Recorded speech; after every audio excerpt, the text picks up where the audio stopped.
Qu'est-ce que tu dis?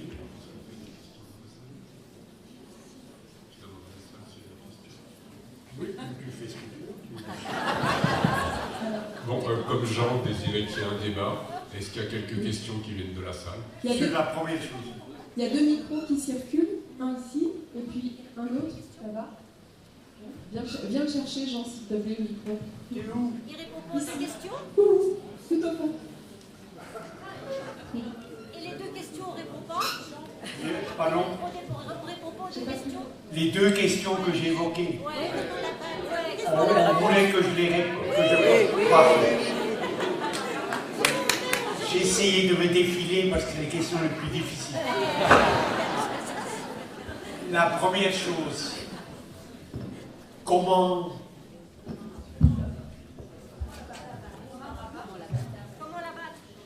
la battre? Là, tout ce que j'ai dit jusqu'à maintenant, c'est la raison analytique, c'est l'empirie. Là, on est dans la certitude. Maintenant, ce que je vais dire, on est dans l'incertitude, dans l'hypothétique. Mais il y a des réponses. Comment la battre?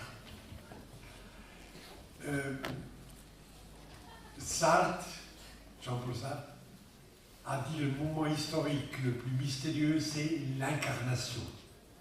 C'est l'incarnation. À quelles conditions historiques, une idée devient-elle force sociale modificatrice de réalité? En fait, les vieux marxistes allemands, Adorno, Horkheimer, Benjamin, Marcuse, etc., les vieux marxistes allemands, sociologues, je ne sais pas combien de personnes dans cette salle ont eu le bonheur d'étudier la sociologie, peut-être pas beaucoup. Donc je dis rapidement, chacun de nous vit une double histoire. D'une part, la justice effectivement vécue, le monde tel qu'il est, et cette justice effectivement vécue que nous vivons tous les jours, elle est régressive, sans aucun doute.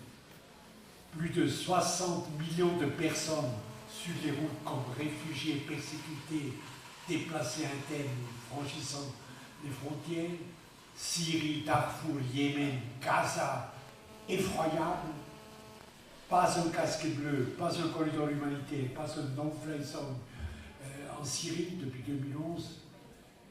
Des massacres partout, des chiffres de la faim et des maladies épidémiques dans le tiers-monde, je vous l'ai donné tout à l'heure. Cette justice régressive est régressive, cette justice effectivement vécue est régressive. Mais il y a une deuxième histoire que nous vivons en même temps, nous, sujets historiques, nous, hommes-femmes, c'est ce que les marxistes appellent, ce que Marx appelait l'eschatologie, c'est-à-dire la conscience adjugée, ce que la conscience réclame comme être juste, reconnaît comme être juste. Et là, nous faisons des progrès formidables. Nous portons en nous l'utopie de monde tout autre. Et à un moment, un jour,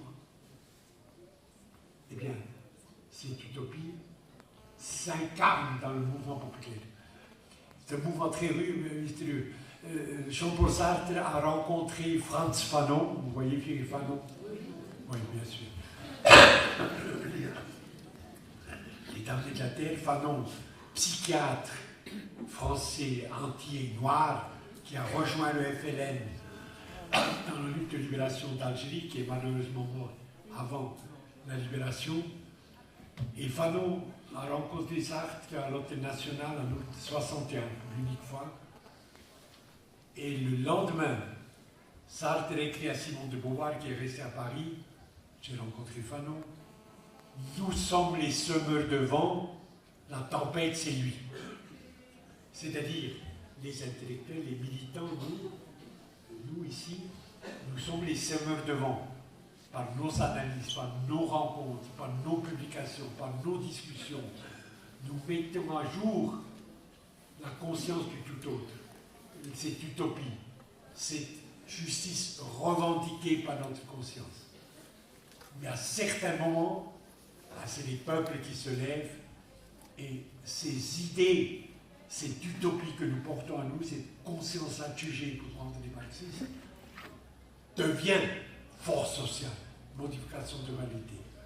Je prends un exemple, deuxième moitié du XVIIIe siècle, la conscience qui revendique le monde nouveau, cette utopie, ce Tagtraum que dit Bloch, le grand marxiste allemand, ce rêve du jour que nous portons à nous, Rousseau, contrat social, formidable de 1762, Diderot, Voltaire, etc., ont mis à jour ces nouvelles consciences, souveraineté populaire, droit de l'homme, division des pouvoirs, etc., autodétermination de l'individu et des peuples, solidarité entre nations, etc., ont mis à jour cette conscience alternative, radicalement opposée à la justice exigée, donc au régime exigeant. Et ces idées ont pénétré la conscience collective de toutes les classes, en France ou en Europe évidemment, à l'époque. Et le 14 juillet au matin, dans le faubourg Saint-Martin, Saint-Antoine, qui était le faubourg ouvrier à l'époque, maintenant vous savez, c'est intégré dans Paris, les camarades, les ouvriers, les artisans regardent autour d'eux des femmes blêmes, des enfants de sous-nutrition angoissés, des enfants sous-alimentés parce que leur père est enfermé dans la prison du roi, dans la Bastille. Et les ouvriers de ces deux faubourgs disaient ça ne peut pas continuer, il faut les libérer pour qu'ils puissent nourrir leur famille avec les armes qu'ils ont totalement rudimentaires, des lances, des épées faits eux-mêmes, etc. Ils marchent sur la Bastille.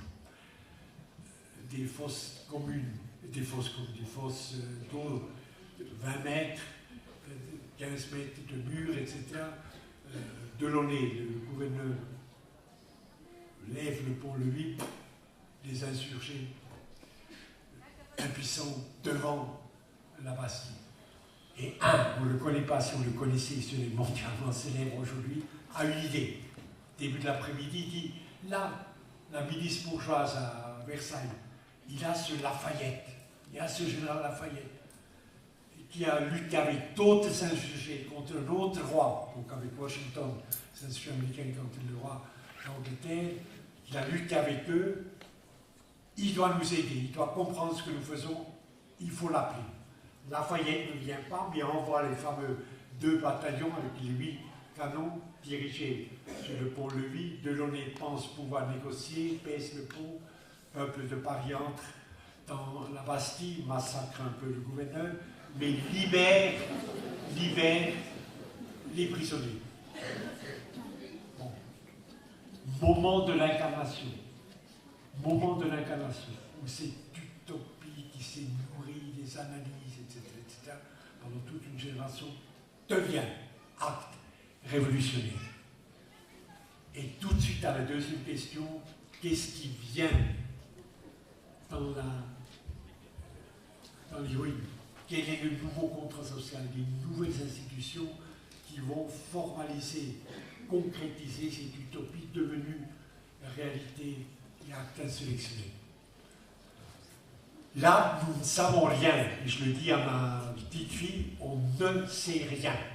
Et quiconque vous raconte, je vais vous expliquer maintenant le monde nouveau, les structures, il ment. C'est un charlatan. Il ne sait rien. On ne sait rien. Et pourquoi on ne sait rien? Je prends un exemple. Si un Dauphiné libéré, non, c'est un progressiste. Si Dauphiné libéré avait un... Non, il faut citer l'humain. L'humanité, il faut soutenir, qui est un journal magnifique.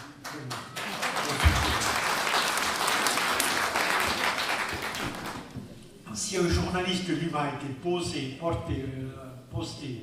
le 14 juillet au soir sur les bords de la Seine, enfin la Bastille n'est plus là, mais enfin la géographie est la même, sur les bords de la Seine, avait pris un des insurgés par le veston, lui avait dit, citoyen Dupont, expliquez-moi la Bastille, Flandre, vous l'avez prise.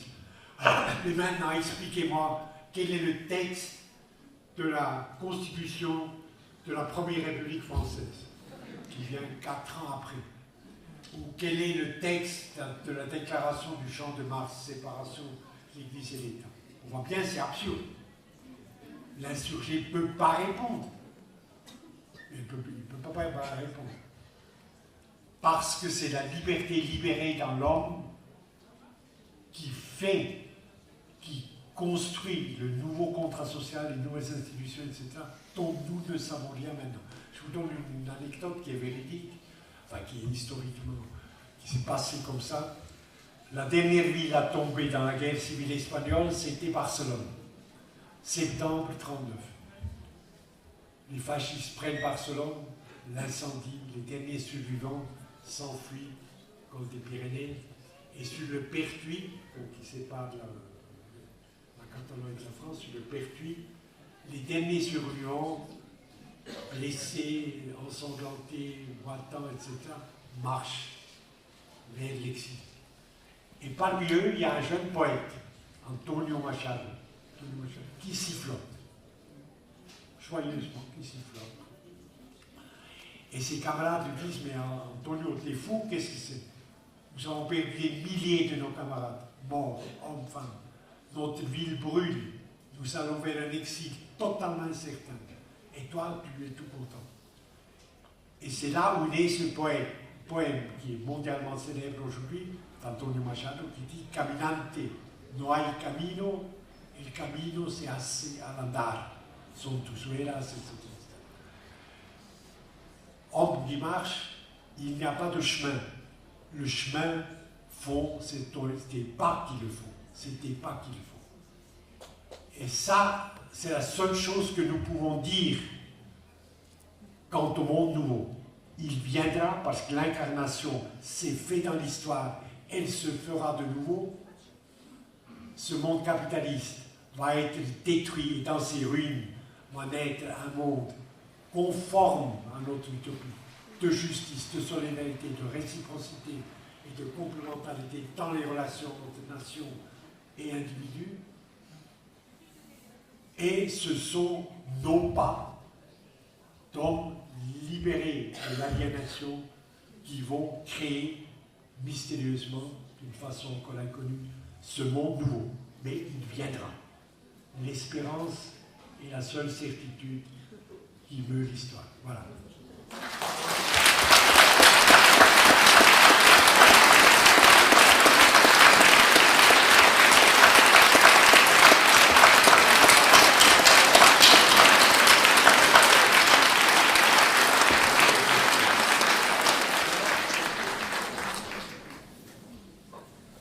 Bon, donc si on va passer aux questions. Je ne sais pas si vous m'entendez là. Oui. Bonjour, je profite de ce moment pour dire mon admiration à M. Ziegler, que je suis depuis la Suisse la plus blanche. Merci pour votre détermination et votre courage. Alors moi j'ai une question par rapport à ce que vous avez dit sur la Révolution française. Donc effectivement on est allé chercher Louis XVI, on lui a coupé la tête, même à sa famille.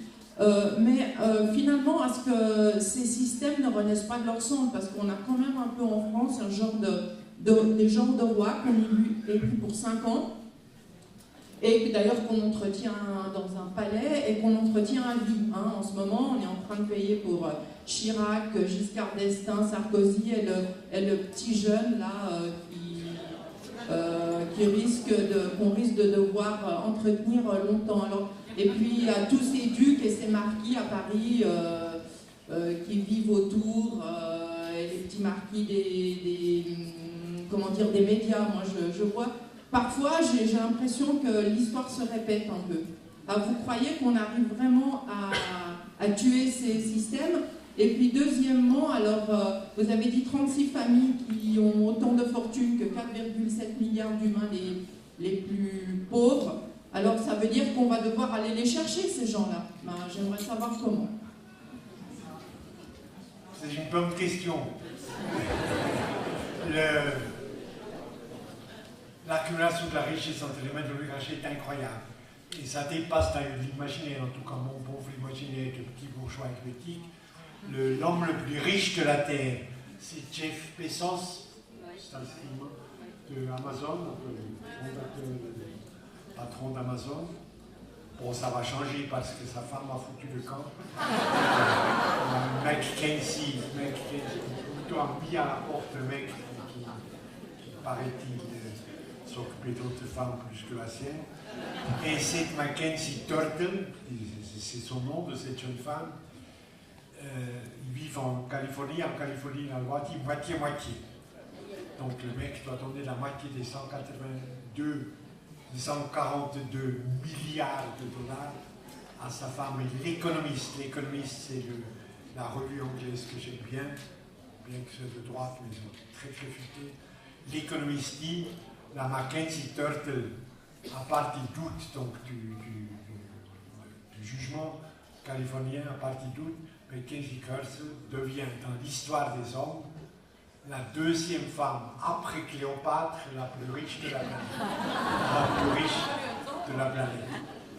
Bon, et pour l'instant encore, jusqu'au verdict, c'est Jeff Bezos qui est l'homme le plus riche de la Terre.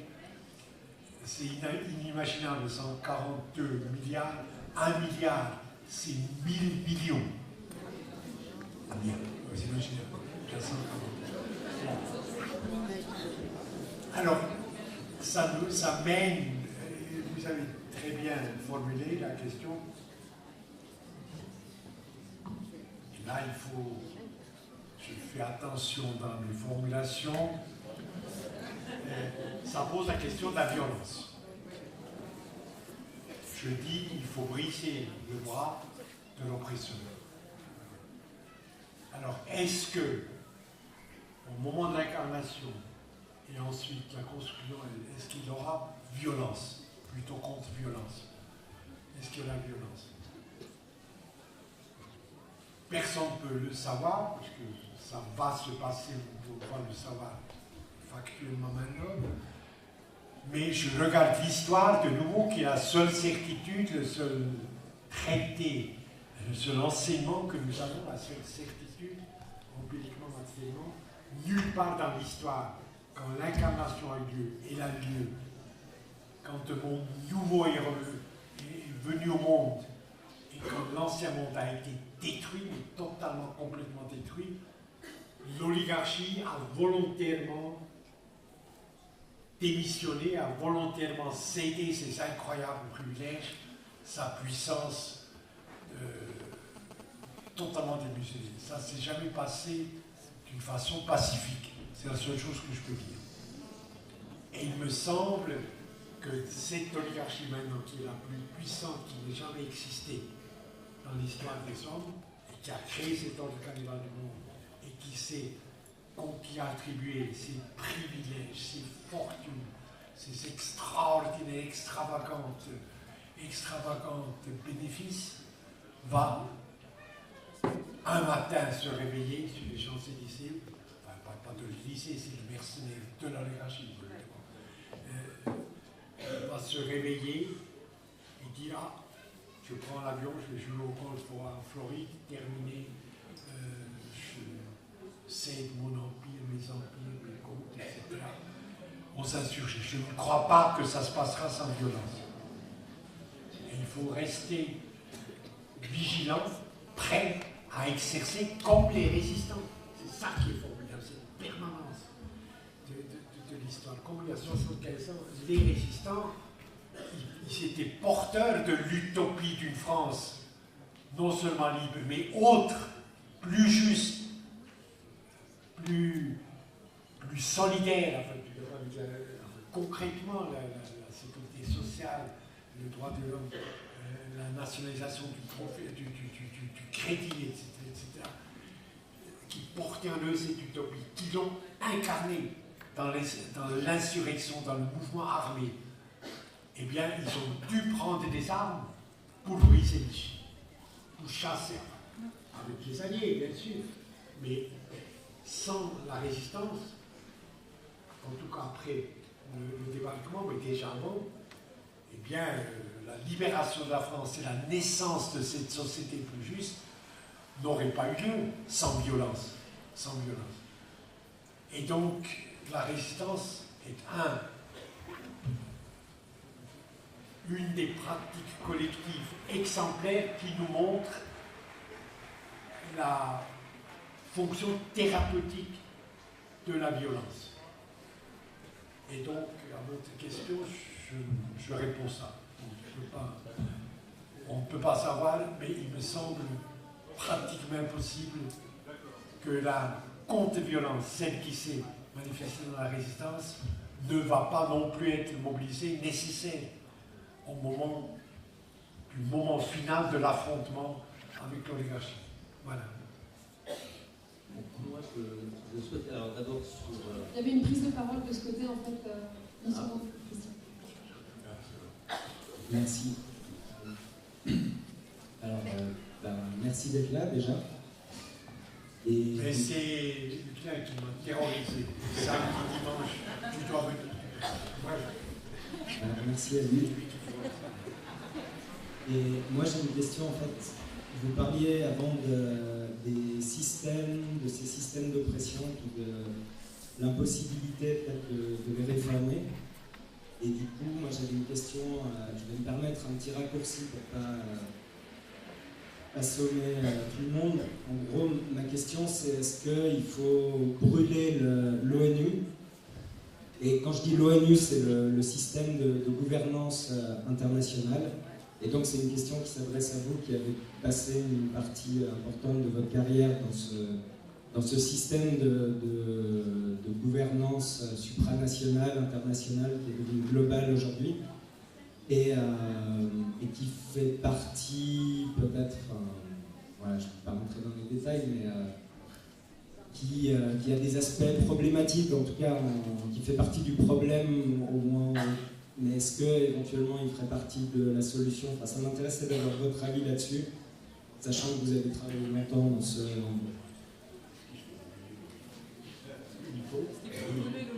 Ah, c'est une question spécifique, l'ONU. Non, l'ONU est le système de gouvernance Ouais. globalisé dans lequel vous avez travaillé et passé une partie de votre carrière professionnelle. Ouais, d'accord. Non, merci, excusez-moi. C'est pas que je suis sourd, mais je fais confiance à mon président.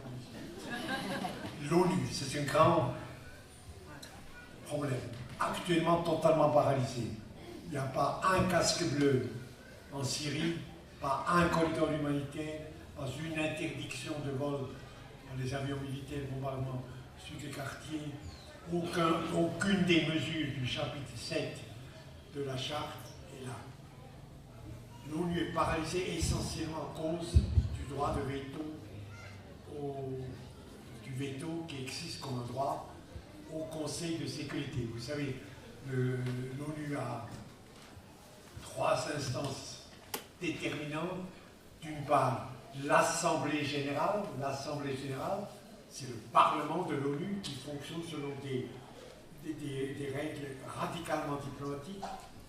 193 États, pratiquement tous les États du monde, sont membres des Nations Unies, sauf le Vatican, mais là on n'a vraiment pas besoin. L'Assemblée générale est totalement démocratique. L'État le plus puissant, le plus démographiquement puissant du monde, c'est la Chine, 1,3 milliard d'êtres humains. L'État le plus petit, c'est Vanuatu, 55 000 habitants. La Chine et Vanuatu ont chacun une loi. Pas être plus démocratique. Ensuite, il y a le gouvernement de l'organisation, c'est le Conseil de sécurité, 15 membres en tout, 5 membres permanents, et 10 membres tous les 2 ans élus au prorata des continents. Et l'ONU est la troisième instance, c'est le Conseil des droits de l'homme, où je suis, enfin, le Conseil consultatif et consultatif.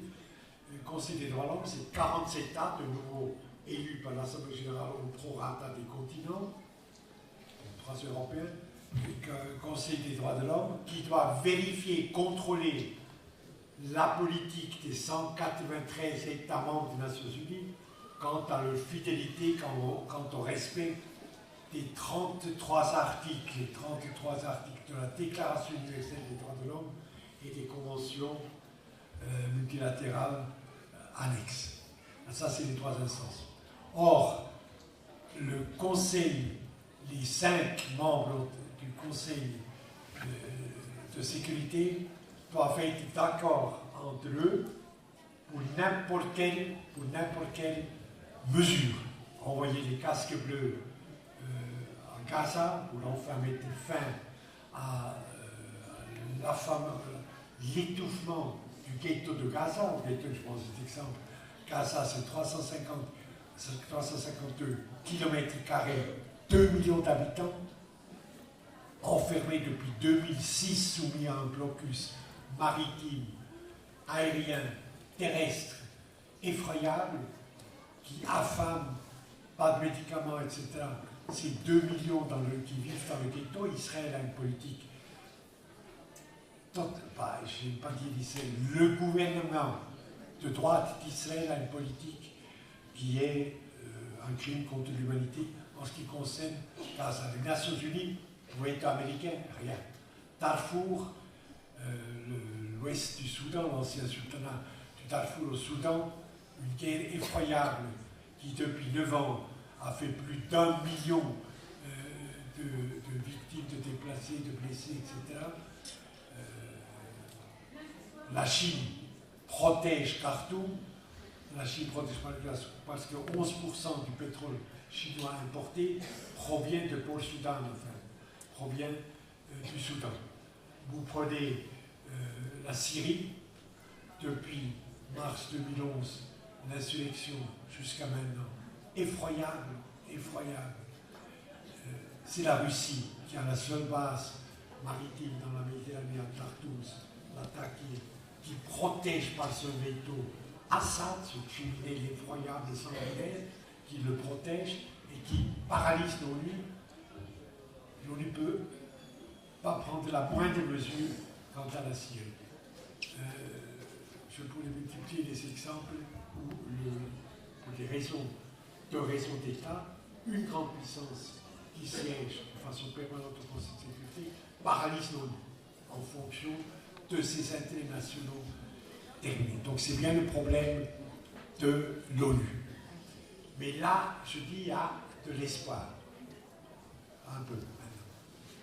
Je vais tout citer, mais il faut être précis quand il s'agit de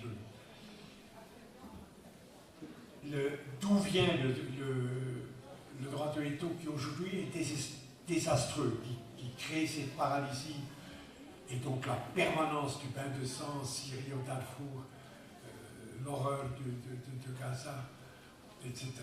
Le Yémen exactement la même chose. Les Américains veto en faveur de l'Arabie Saoudite qui massacre la population du Yémen. L'ONU est totalement absente de Sanaa, Hodeïda, etc. de Yémen. D'où vient le droit de veto? C'est un moment très intéressant dans l'histoire diplomatique, de la diplomatie multilatérale. Août 1941, sur un bateau de guerre américain, la SS Augusta, dans une tempête, devant la Newfoundland, devant la côte canadienne, Churchill, Premier ministre américain en exercice, et Eleanor Roosevelt, président américain, se retrouvent, août 1941, et disent: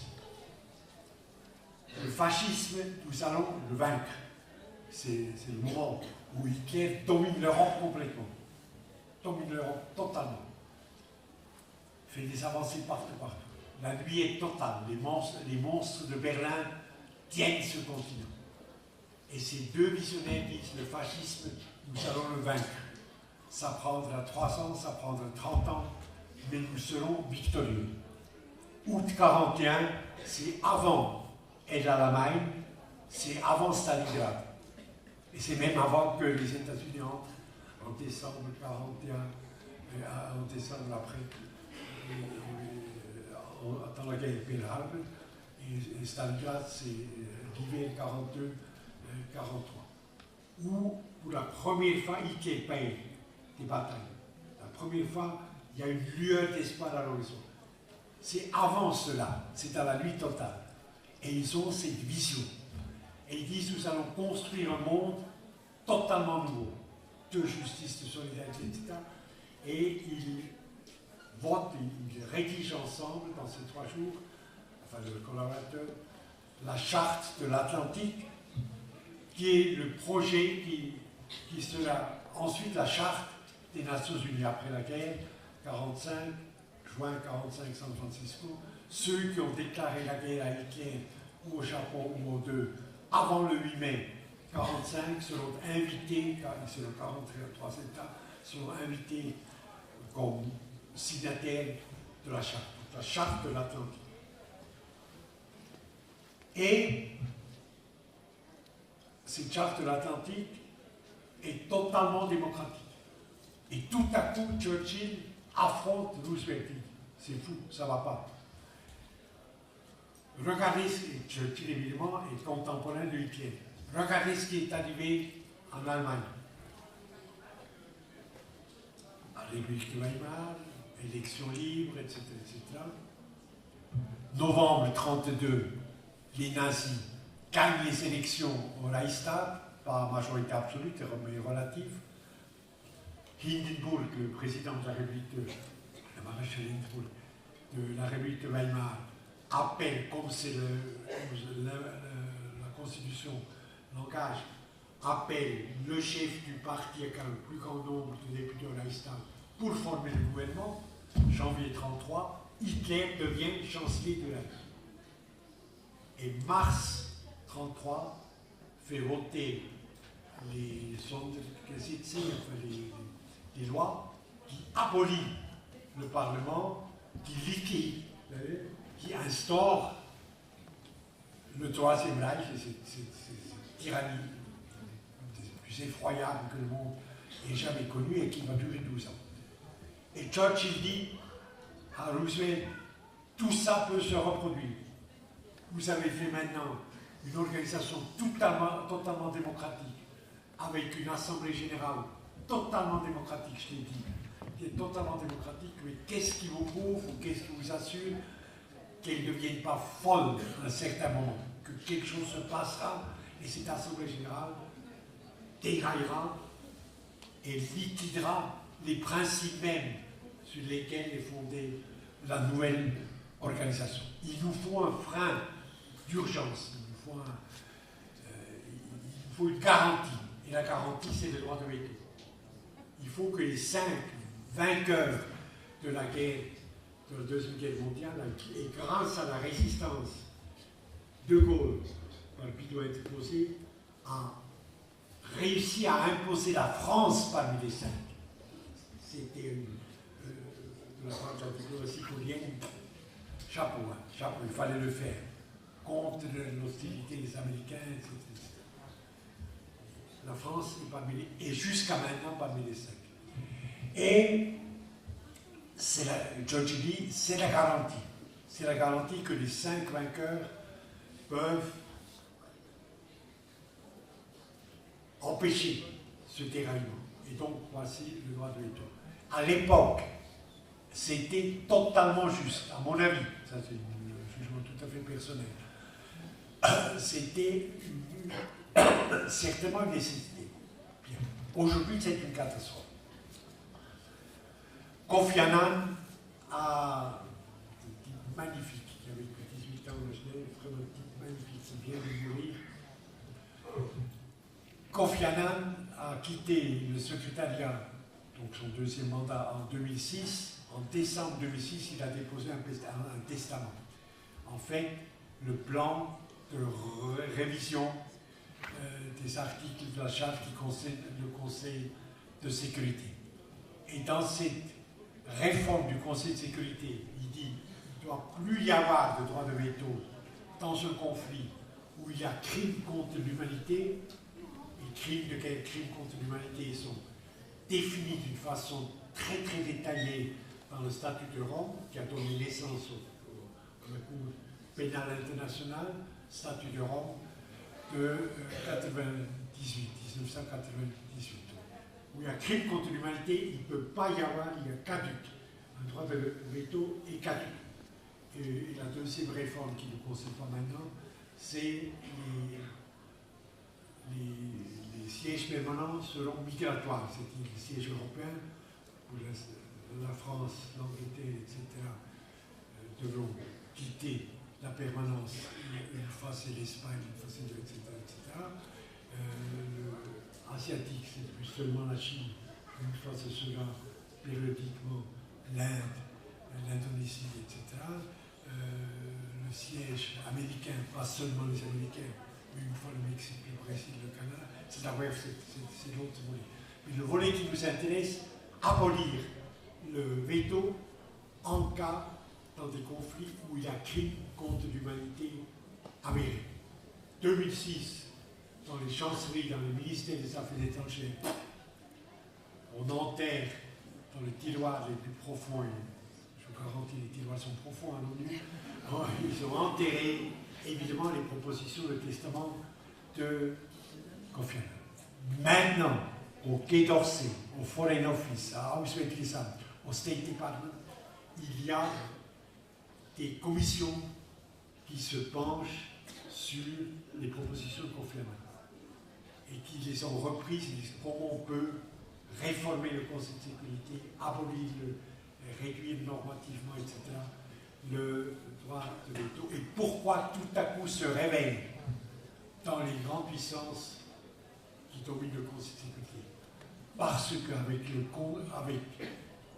la guerre syrienne, avec ce massacre, ce bain de sang effroyable qui dure maintenant depuis mars 2011 et qui peut devenir une guerre de 30 ans ou de 100 ans, il n'y a aucune raison, aucune possibilité, qu'il ne peut être arrêté que par la diplomatie multilatérale. C'est que le chapitre 7 de la charte, les mesures qui sont prévues, la diplomatie multilatérale, l'arrivée des armistices, sécurisation des armistices par le casque bleu, corridor humanitaire pour soulager les populations, etc., on peut mettre fin à cette guerre effroyable. Et pourquoi cette guerre est particulièrement importante et particulièrement effroyable pour les grandes puissances détentrices du droit de veto? Parce qu'elles ont produit deux choses radicalement nouvelles. D'une part, les djihadistes. D'une part, les djihadistes, c'est fou absolu, qui n'existaient pas, ou très minoritaires à certains moments de l'histoire, mais qui sont un mouvement mondial, planétaire, que les démocraties ne peuvent pas maîtriser. Si un kamikaze est prêt à mourir pour tuer d'autres, eh bien aucun état de droit, et Dieu sait que la France est un état de droit, a des polices formidables,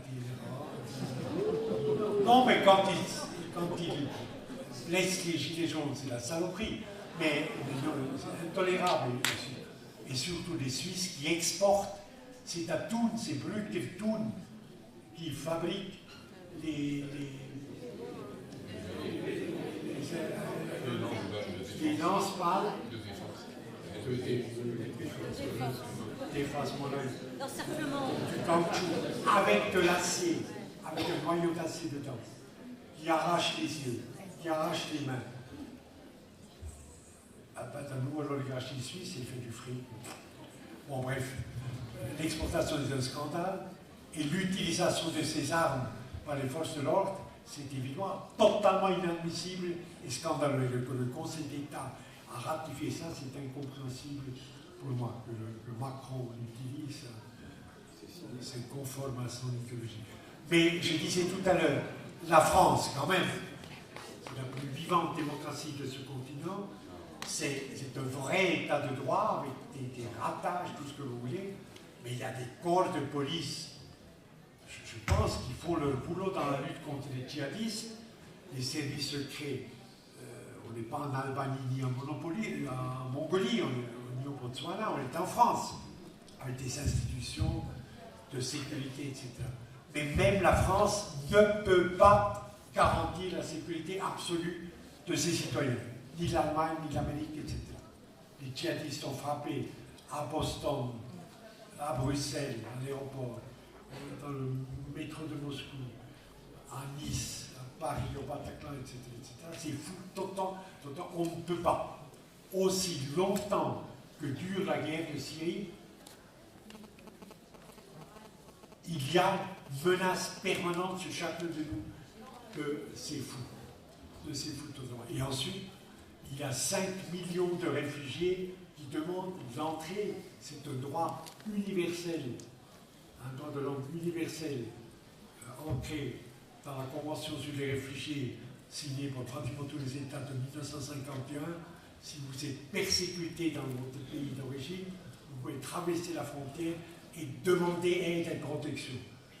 L'État dans lequel vous allez peut refuser, etc., va examiner vos aides, mais vous avez le droit de déposer une demande d'asile. Il n'y a pas de passage illégal d'une frontière pour les réfugiés. Il n'y en a pas sur la Convention. Donc, et vous savez que l'Europe refuse. Les barbes, les Orbán, des fascistes polonais, etc., refusent. Je vais, mardi prochain, en mission pour le droit de l'homme, pour le Conseil, dans les 2 camps de concentration dans la mer Égée, Samos et Lesbos, des dizaines de milliers de familles syriennes, afghanes, irakiennes, derrière les barrières, avec des enfants, sont retenus,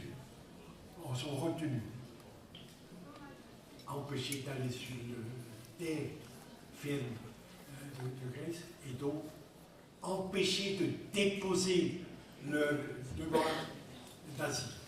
L'Europe a une politique de l'effroi, ils veulent créer ces camps pour montrer aux gens, ne venez pas, voici ce qui vous attend. Des enfants sont morts de faim à Lesbos, et mort de froid à Lesbos cet hiver. Il faut absolument supprimer ces hotspots rapidement. Mais ça, c'est un problème qui concerne ensuite le Conseil des droits de l'homme. Mais le moment est propice puisqu'il y a élection européenne. C'est horrible, l'ancienne Commission européenne sans cœur qui crée ces stratégies de l'effroi, qui est inhumain, qui viole les fondements moraux même de l'Europe, qui est inhumain, qui est contre le droit des gens, mais qui en plus est idiot. Si vous êtes un père, un grand-père, une mère de famille à Alep, à Idlib maintenant, vous êtes bombardés, vos enfants risquent d'être mutilés, anéantis à chaque instant, eh bien vous partez quelles que soient les conditions. Il n'y a pas d'effroi, il n'y a rien qui vous repose. Chacun de vous. Rien qui vous retient. Donc la stratégie européenne de l'effroi, de créer exemplairement des conditions terribles d'accueil pour vous empêcher d'avoir l'idée de fuir, est inhumaine, contraire au droit international, une trahison totale des fondements normatifs de l'Union européenne elle-même, et en plus elle est totalement inutile et imbécile et ne fonctionne pas. Quels que soient encore les dangers, quelles que soient les nouvelles qu'ils reçoivent de ces camps de concentration, les gens viennent, les réfugiés. Même chose pour la Méditerranée centrale, où plus de 2000 réfugiés sont déjà morts, noyés depuis janvier. Et l'Union européenne, dans la Méditerranée centrale, l'Union européenne a arrêté toute forme d'aide humanitaire maritime, toute forme.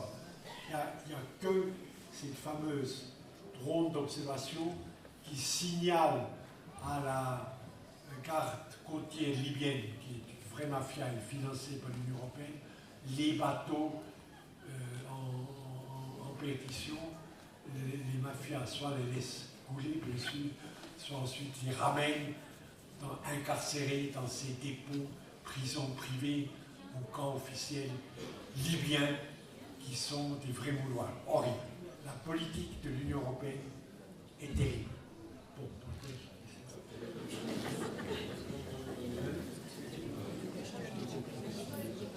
oui, il me demande de conclure.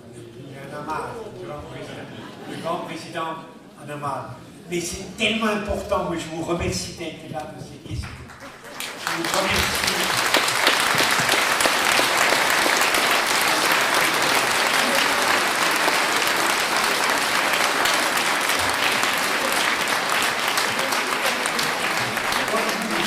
Je me permets d'être être un peu insistant, mais il y a des candidats pour les élections européennes le 26 maintenant. Demandez à ces candidats qu'est-ce que tu dis, qu'est-ce que tu vas faire si tu es élu par rapport à Lesbos et Samos, par rapport à la Méditerranée centrale, par rapport à cette stratégie de Juncker. Qu'est-ce que tu vas faire? Est-ce que tu vas dissoudre ces camps? Est-ce que tu vas mettre fin à la stratégie de l'effroi? Alors tu vas m'avoir. Si tu ne le fais pas, je ne vote pas pour toi. Chacun de nous a un pouvoir citoyen, tant si nous discutions à Honduras ou au Pékin, c'est différent. Mais la France est avec toutes les critiques sociales, politiques, économiques qu'on peut avoir, est une vraie, vivante démocratie. Et en France, on voit avec les Gilets jaunes, il y a quelque chose dans l'hérité génétiquement. Il y a les gènes de la Révolution. Qui sont là.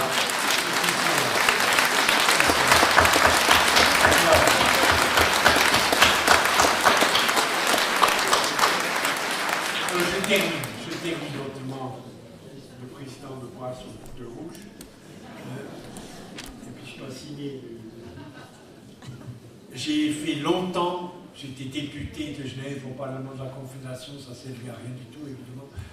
Et j'ai été longtemps membre du conseil exécutif de l'Internationale socialiste, quand il y avait des socialistes sur ce continent. Et le président, pendant 16 ans, était Willy Brandt, un homme magnifique. Et à nous les jeunes, Jospin, moi, Jory, etc., et puis Hollande portait la serviette de Jospin,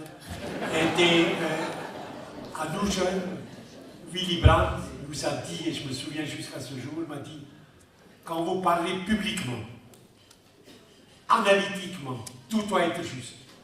Dernier chiffre doit être juste. Mais à la fin, il faut de l'espoir. Si quelqu'un sort de la salle sans espoir, vous aurez dû rester à la maison. Alors, où est l'espoir? Je cite, ça c'était Willy Brandt, il avait raison. L'espérance. Salvador Allende a été assassiné dans la Moneda par les présidentiels en feu à Santiago l'après-midi du 11 septembre 1973. Son ami le plus proche, Pablo Neruda, le grand prix Nobel poète, a été empoisonné à l'Isla Negra dans son domicile, un peu au sud de Santiago, 3 semaines plus tard, par les mêmes assassins, Pinochet et autres. Et Pablo Neruda a écrit ce formidable, que vous connaissez certainement, poème épique qui retrace l'histoire de tous les peuples et leurs souffrances et l'histoire d'Amérique latine, El Canto General, long poème épique. Et les 2 derniers vers du Canto General sont Pod cortar todas las flores, pero jamás detendrán la primavera. Ça veut dire, eux, nos ennemis, pourront arracher toutes les fleurs, mais jamais ils ne seront les maîtres du printemps. Merci.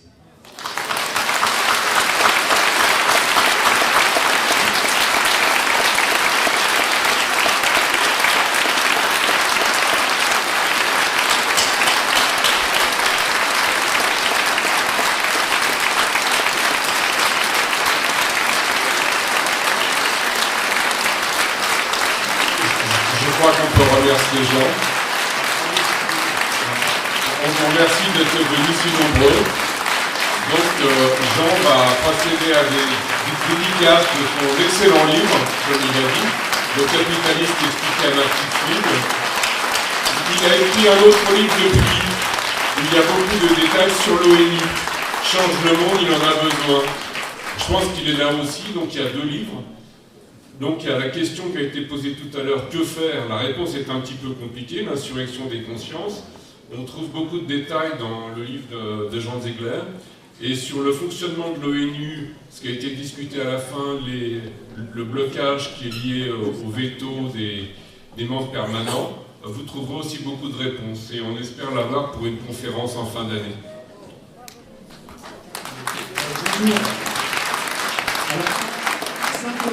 je vais vous lire deux phrases et j'aimerais avoir une réponse de votre part, M. Ziegler. Ça sera oui ou non par rapport à ce que je vais vous dire au niveau des deux phrases liées à la Constitution de la République française.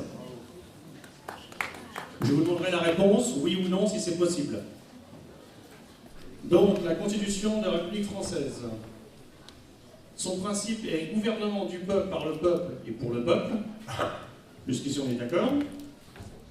Le président de la République ne peut être destitué qu'en cas de manquement à ses devoirs manifestement incompatibles avec l'exercice de son mandat. Ce qui est le cas aujourd'hui, puisqu'il nous vole la France en vendant tous les biens de la France à des multinationales. Est-il possible, oui ou non, de faire un dépôt de plainte envers le président, M. Emmanuel Macron, qui ne respecte pas son mandat et qui vend tous les bijoux de famille de la France à des multinationales? Est-ce qu'on peut faire un dépôt de plainte envers notre président?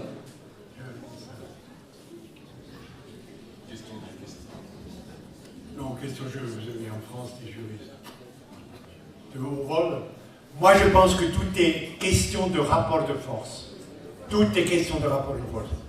Les Gilets jaunes ont déjà imposé le dialogue national à quelqu'un qui ne veut pas de dialogue, qui veut ça. C'est formidable. C'est formidable. Le rapport de force est en train de changer en France. Et le droit, c'est épiphénoménal par rapport aux forces. Vous comprenez? Quand le rapport de force aura changé et le pouvoir populaire de plus en plus, ce qui est formidable dans les Gilets jaunes, en même temps, ça signale pour toutes les sociétés occidentales la fin de la démocratie représentative. De la démocratie représentative. Rousseau, qui a mis au monde le concept de la démocratie représentative dans ce fameux livre, Le contrat social de 1762, disant le gouvernement se fait par délégation, je donne ma voix, vous imaginez, je donne ma voix à quelqu'un qui pendant 4 ans ou 5 ans parle avec ma voix, eh bien les gens ne l'acceptent plus. Ils ne se sentent plus représentés légitimement par les gens ou par les Bourbons ou ailleurs. Ils veulent revendiquer, référendum, initiative, etc., un exercice du pouvoir direct. Si cette idée progresse, et progresse d'une façon formidable dans la conscience collective, le rapport de force à l'intérieur de la société va changer. Et je pense alors que les règles juridiques vont suivre. Oui. Et ces avant-gardes que sont les Gilets jaunes aujourd'hui deviennent masse populaire. L'avant-garde devient incendie de forêt, enfin, devient conscience collective, pratique collective. Et c'est chacun de nous, c'est vraiment, il n'y a pas de, c'est ça que je dis toujours, enfin, il n'y a pas d'impuissance en démocratie. Il n'y a personne dans cette salle, sur télé française, encore une fois, si nous étions à Pékin ou ailleurs, avec les droits constitutionnels, les libertés citoyennes, comme ça, il n'y a personne dans cette salle qui dit je ne peux rien faire. Il n'y a pas d'impuissance en démocratie. Et chacun de nous est responsable de tous. Vous avez Dostoïevski dans le Frère Karamazov. Chacun est responsable de tout devant tous. Et voilà, c'est à nous de nous lever, de nous battre. Et merci.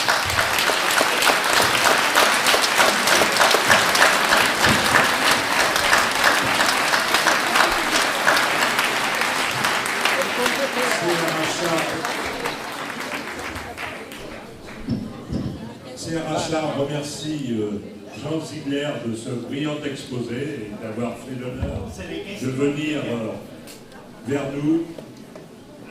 Maintenant,